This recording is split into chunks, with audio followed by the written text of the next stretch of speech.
Chapter 31.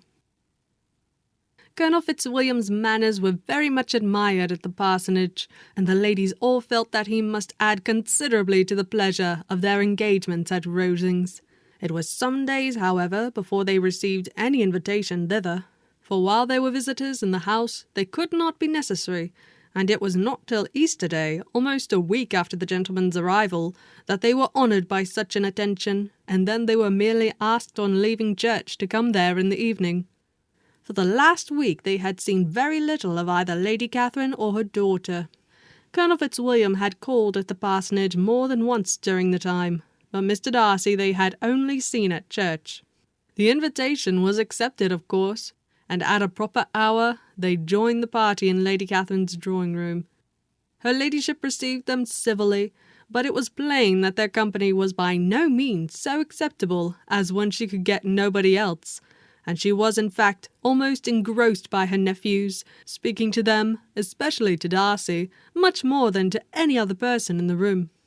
Colonel Fitzwilliam seemed really glad to see them. Anything was a welcome relief to him at Rosings, and Mrs. Collins's pretty friend had moreover caught his fancy very much. He now seated himself by her, and talked so agreeably of Kent and Hertfordshire, of travelling and staying at home, of new books and music, that Elizabeth had never been half so well entertained in that room before, and they conversed with so much spirit and flow as to draw the attention of Lady Catherine herself, as well as of Mr. Darcy.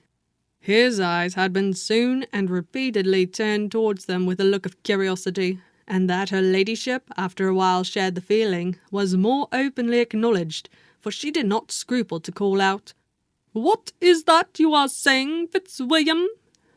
What is it you are talking of? What are you telling Miss Bennet? Let me hear what it is." "We were talking of music, madam," said he, when no longer able to avoid a reply. "Of music? Then pray speak aloud. It is of all subjects my delight. I must have my share in the conversation if you are speaking of music. There are few people in England, I suppose, who have more true enjoyment of music than myself, or a better natural taste. If I had learnt, I should have been a great proficient, and so would Anne, if her health had allowed her to apply. I am confident that she would have performed delightfully. How does Georgiana get on, Darcy?" Mr. Darcy spoke with affectionate praise of his sister's proficiency. "I am very glad to hear such a good account of her," said Lady Catherine, "and pray tell her from me that she cannot expect to excel if she does not practice a great deal." "I assure you, madam," he replied, "that she does not need such advice. She practices very constantly." "So much the better. It cannot be done too much, and when I next write to her, I shall charge her not to neglect it on any account. I often tell young ladies that no excellence in music is to be acquired without constant practice. I have told Miss Bennet several times that she will never play really well unless she practices more. And though Mrs. Collins has no instrument, she is very welcome, as I have often told her, to come to Rosings every day, and play on the pianoforte in Mrs. Jenkinson's room. She would be in nobody's way, you know, in that part of the house." Mr. Darcy looked a little ashamed of his aunt's ill-breeding, and made no answer. When coffee was over, Colonel Fitzwilliam reminded Elizabeth of having promised to play to him, and she sat down directly to the instrument. He drew a chair near her. Lady Catherine listened to half a song, and then talked as before to her other nephew, till the latter walked away from her, and moving with his usual deliberation towards the pianoforte, stationed himself so as to command a full view of the fair performer's countenance. Elizabeth saw what he was doing, and at the first convenient pause, turned to him with an arch smile, and said, "You mean to frighten me, Mr. Darcy, by coming in all this state to hear me? But I will not be alarmed, though your sister does play so well. There is a stubbornness about me that never can bear to be frightened at the will of others. My courage always rises with every attempt to intimidate me." "I shall not say that you are mistaken," he replied, because you could not really believe me to entertain any design of alarming you. And I have had the pleasure of your acquaintance long enough to know that you find great enjoyment in occasionally professing opinions which in fact are not your own." Elizabeth laughed heartily at this picture of herself, and said to Colonel Fitzwilliam, "Your cousin will give you a very pretty notion of me, and teach you not to believe a word I say. I am particularly unlucky in meeting with a person so well able to expose my real character, in a part of the world where I had hoped to pass myself off with some degree of credit.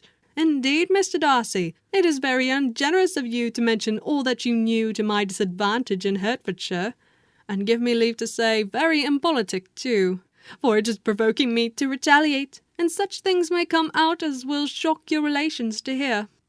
"I am not afraid of you," said he, smiling.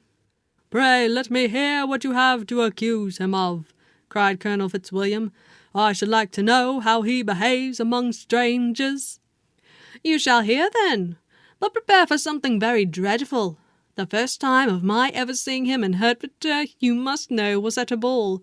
And at this ball, what do you think he did? He danced only 4 dances. I'm sorry to pain you, but so it was. He danced only 4 dances, though gentlemen were scarce, and to my certain knowledge, more than one young lady was sitting down in want of a partner.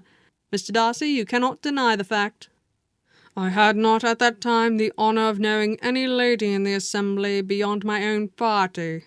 "True, and nobody can ever be introduced in a ballroom. Well, Colonel Fitzwilliam, what do I play next? My fingers wait your orders."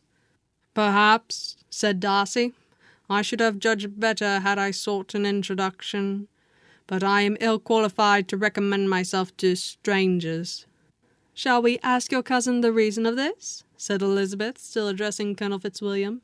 "Shall we ask him why a man of sense and education, and who has lived in the world, is ill qualified to recommend himself to strangers?" "I can answer your question," said Fitzwilliam, "without applying to him. It is because he will not give himself the trouble." "I certainly have not the talent which some people possess," said Darcy, "of conversing easily with those I have never seen before. I cannot catch their tone of conversation, or appear interested in their concerns, as I often see done." "My fingers," said Elizabeth, "do not move over this instrument in the masterly manner which I see so many women's do. They have not the same force or rapidity, and do not produce the same expression. But then I have always supposed it to be my own fault, because I would not take the trouble of practising. It is not that I do not believe my fingers as capable as any other woman's of superior execution." Darcy smiled and said, "You are perfectly right. You have employed your time much better. No one admitted to the privilege of hearing you can think anything wanting. We neither of us perform to strangers." Here they were interrupted by Lady Catherine, who called out to know what they were talking of. Elizabeth immediately began playing again. Lady Catherine approached, and after listening for a few minutes, said to Darcy, "Miss Bennet would not play at all amiss if she practised more, and could have the advantage of a London master. She has a very good notion of fingering, though her taste is not equal to Anne's. Anne would have been a delightful performer, had her health allowed her to learn." Elizabeth looked at Darcy, to see how cordially he assented to his cousin's praise, but neither at that moment nor at any other could she discern any symptom of love, and from the whole of his behaviour to Miss de Bourgh she derived this comfort from Miss Bingley, that he might have been just as likely to marry her had she been his relation. Lady Catherine continued her remarks on Elizabeth's performance, mixing with them many instructions on execution and taste. Elizabeth received them with all the forbearance of civility, and at the request of the gentleman, remained at the instrument till her ladyship's carriage was ready to take them all home.